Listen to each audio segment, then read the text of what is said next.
Okay. It's Old Man G here, back to you again from Red Devil Studio. I know a bit late on this, but today we're just going to have a brief discussion on Harry Maguire to Manchester United. Is it on? So basically, the BBC is the British Broadcasting work, which is basically the big news outlet in the UK, amongst other outlets. It's basically reporting that United have basically made a bid for Harry Maguire of Leicester City for £70 million.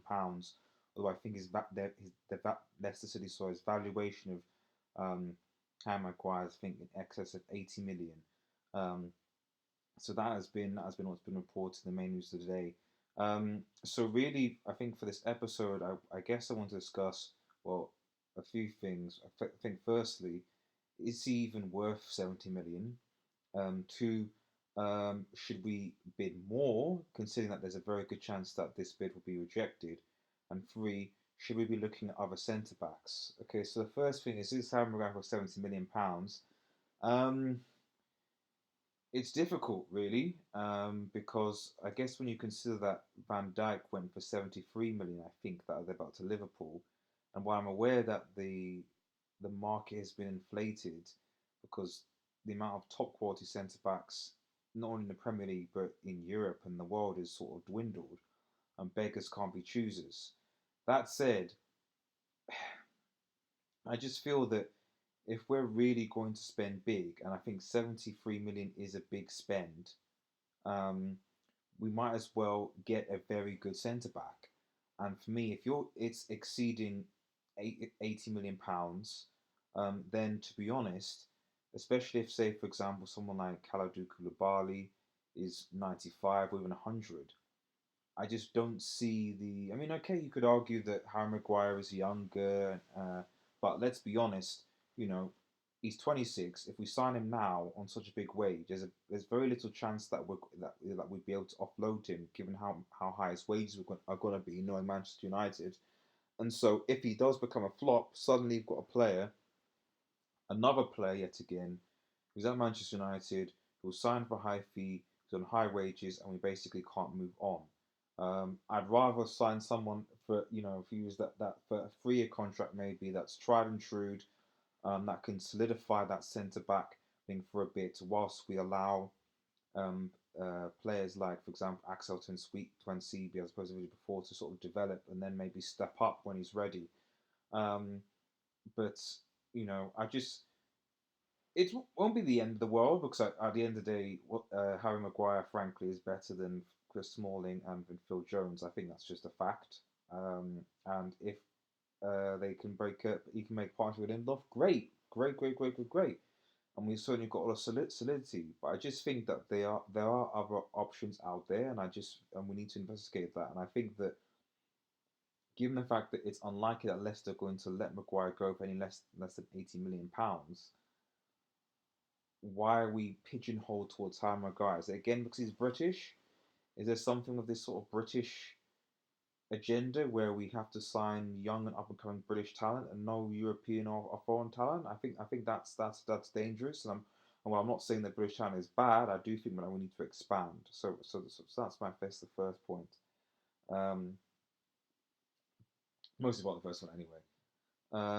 I think secondly, obviously, just wanted to discuss whether he's actually okay. So first, this is whether do you think that we have? Do you think there are any other options? Sorry, I can't remember what the second point was. Sorry, guys.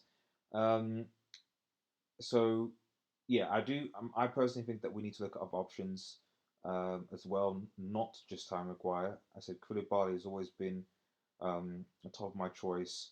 Not just because I think he's a good defender at the highest level, but also because of his leadership skills and the abilities that he possesses. So I certainly do think that we should look at other options, or maybe even like I said, Skriniar. That's an option. You've got Axel Tuanzebe, who I don't think it would be fair to have him to step up. Um, you know, if Ollie's going to say, right, okay, you're going to now play a lot of our games, because for me that's what it comes down to. Whoever it is that you bring in, at the end of the day, you have to have that partnership, and they have to play together for several games. Part of the problem I feel that we had last season was that I can't think of a specific partnership pairing that we had consistently. You know, sometimes Bayer would come in, but he'd get injured. Sometimes Phil Jones would come in, but he'd get injured. And then you just have Chris Smalling and Lindelof, which was kind of what we sort of had. But that got interrupted depending whether, well, mostly, to be honest, frankly, Phil Jones was coming back and was fit. So we didn't really have a consistent, solid back pairing, which is what I think we have. And if someone like Axel, for example, is going to come in, he needs to be given guarantee he's going to play quite a bit, as opposed to just being sitting on the bench. If that's all that's going to happen to him, then we should really be signing a good quality centre back. Um, right.